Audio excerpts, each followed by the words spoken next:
Imagine you have a choice. Either you can have $50 now, or you can wait a month and have $100 instead.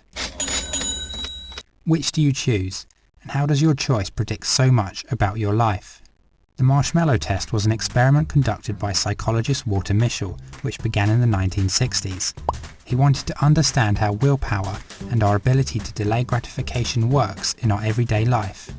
To understand this, preschool children were given a simple choice. The researcher would present them with two options.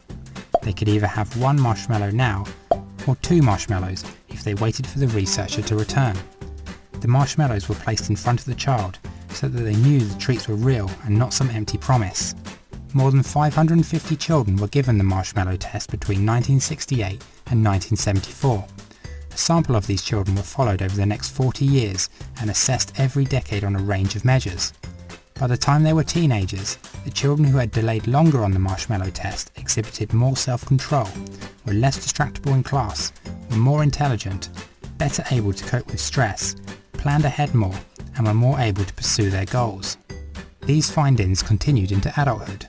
Now in their late 20s, those who had delayed longer in preschool were less likely to use drugs, had a significantly lower body mass index, had reached higher educational levels, and were better at maintaining close relationships.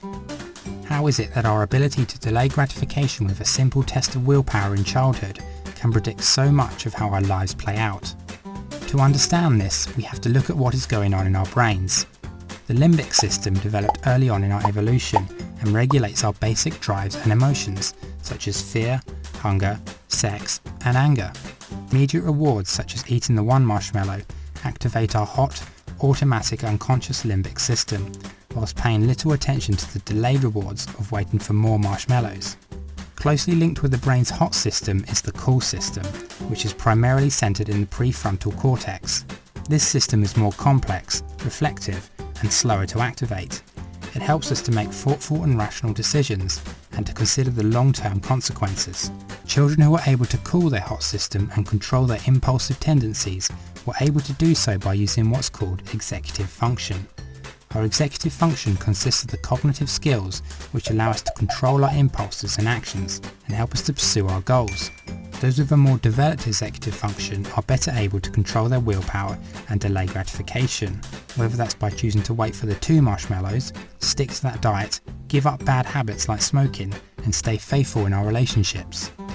So, does that mean some of us are doomed to having less willpower and the ability to delay gratification? Luckily, although some people may be better than others at resisting temptations, all of us can improve our self-control skills by using the following techniques. If-then implementation plans make self-control automatic. By forming and practicing if-then implementation plans, such as, if I crave chocolate, then I will eat a piece of fruit, or when my alarm rings, I will go to the gym, we make our hot system reflexively trigger the desired response whenever the cue occurs. In time, a habit is formed, and it makes it much easier to resist those temptations. One of the reasons why delaying gratification is so difficult is due to our inability to connect with our future selves.